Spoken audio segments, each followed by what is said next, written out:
Hello and welcome to the Mathematics PLC Curriculum Preview Series for high school. I'm Haley Veron, the Elementary Math Coordinator. And I am Megan Dixon, the Secondary Math Coordinator. We look forward to working with teachers and instructional leaders throughout the school year. Please feel free to communicate with us any questions or for additional support. To create a professional learning community, a PLC, educators must focus on student learning, working collaboratively, and holding ourselves accountable for results. This video will answer 3 crucial questions that drive the work within a PLC. What do we want each student to learn? How will we know each student has learned it? And how will we respond when a student doesn't learn? At this time, we will take a moment to prepare for the PLC process by identifying the units covered in the upcoming 6 weeks using the year at a glance, reviewing the assessment calendar and/or blueprints for available grade levels, and gathering the appropriate documents, IFDs for the upcoming units, and the PLC for Math PLC document, as well as yellow, green, and blue highlighters. All of the reference documents can be found on the Crowley ISD Center for Teaching and Learning website under the Curriculum Previews tab, and the TEKS Resource System website. Please take a moment to prepare your team for this PLC. We will now take a moment to explore the pieces of the unit IFDs for the upcoming 6 weeks. TEKS Resource System has revised the math IFDs this year using a more conceptual design.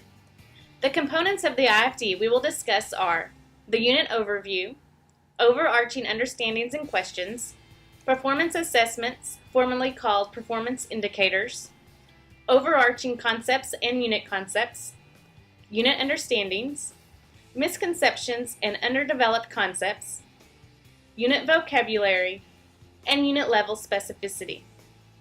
Items in red are only available at this time on IFDs for kindergarten through 8th grade, but will be included in all IFDs after the 2014-2015 high school TEKS realignment. Let's first take a look at the IFD for the unit that will be covered during the upcoming 6 weeks. After you review the first IFD in completion, you will repeat the process with each unit that will be covered during the 6 weeks. The first component of the IFD is the unit overview. One of the benefits of this component is that it will cover the before, during, and after of the content covered. Take a moment to pause the video to review the unit overview and answer the discussion questions. What concepts did students learn in previous grades to prepare them? Look at how students will use these concepts in subsequent grades. Will the way you teach it still apply in those grades? A new component of the IFD for kindergarten through 8th grade is the overarching understandings and questions.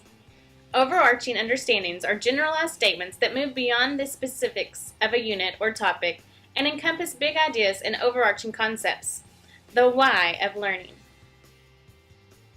Overarching questions are open-ended and frame the big idea and concepts. The third component is the performance assessments, previously known as the performance indicators. The performance assessment is an assessment of bundled standards blending content knowledge, process skills, and student performance that demonstrates learning in order to reflect the rigor of state standards as well as local unit assessments. Please pause the video at this time to allow for a discussion as to how you will use performance assessments in planning your instruction. The fourth part is the overarching concepts and unit concepts. Overarching concepts organize the big ideas, and unit concepts align to student expectations and generalize content with the unit. Take a moment to discuss. How many concepts are taught during this unit?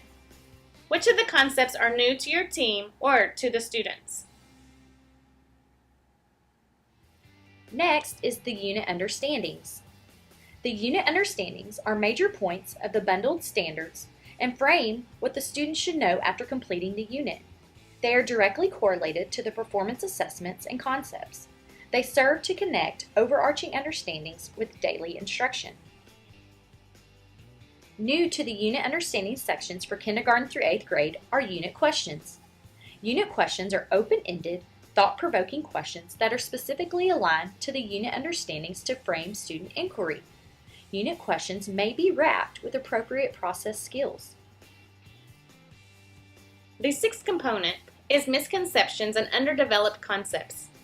A misconception is considered to be a view or opinion that is incorrect because it is based on faulty thinking or lack of understanding.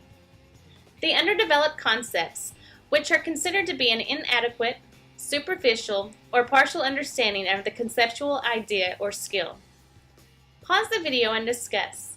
How will these misconceptions and underdeveloped concepts be addressed during your planning? How can you use this information to modify instruction? The seventh component is unit vocabulary. Key content vocabulary are domain-specific terms such as major content terminology or key literary processes, skills, or elements. Definitions are included. Related vocabulary, which can be found on kindergarten through 8th grade IFDs, is general level unit terminology that can have high yield impacts when utilized in combination with key content vocabulary. Questions for discussion are: what strategies will you use to ensure mastery of the vocabulary for each standard in this unit? What is your plan if students do not master the vocabulary?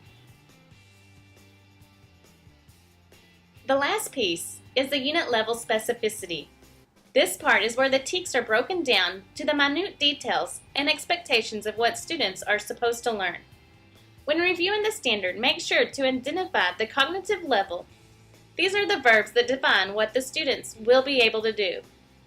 The content level, which is overall concept that students will learn and in what context it will be taught.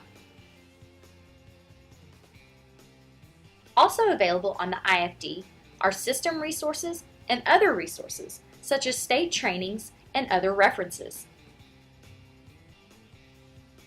For the next part of the PLC process, you will need the following materials: the unit IFDs for the upcoming 6 weeks, which you have already been exploring, and the PLC for Math PLC document. At this time, we will pause for small group purposeful talk to discuss seed questions, both of which are attributes of the Fundamental 5.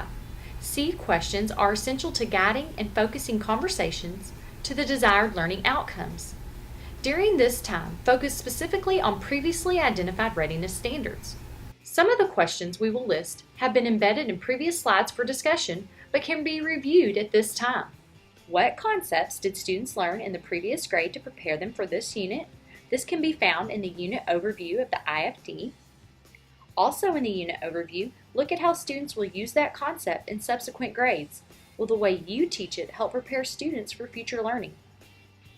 In the underdeveloped concepts and misconceptions section of the IFD, what underdeveloped concept plays a role in student success of the readiness standards?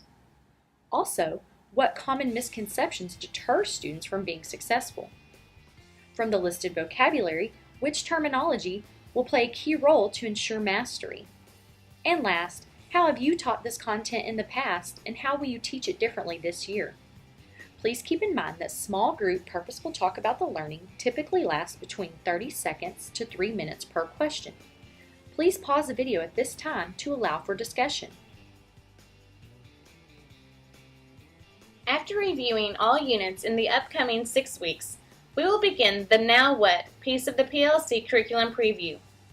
Using the PLC for the Math PLC page as a tool for creating lessons, classroom instruction will move to a higher level of understanding as well as offer opportunities for students to transfer information. The first step in completing the PLC for the Math PLC is to list all the readiness standards in the upcoming units. Take time now to discuss which stimulus could be used to address these TEKS. The next step is to review the verbs in the SEs. Which thinking activities will match the rigor for this level of blooms? Now discuss 2 to 5 thinking opportunities for students to demonstrate how they will process the information. This will occur every 5 to 10 minutes, depending on the grade level, during the whole group instruction. Please pause to complete this task. Look at the Evidence of Learning column. Discuss and select an appropriate product that can be used to show evidence of student learning which matches the rigor of the readiness standard.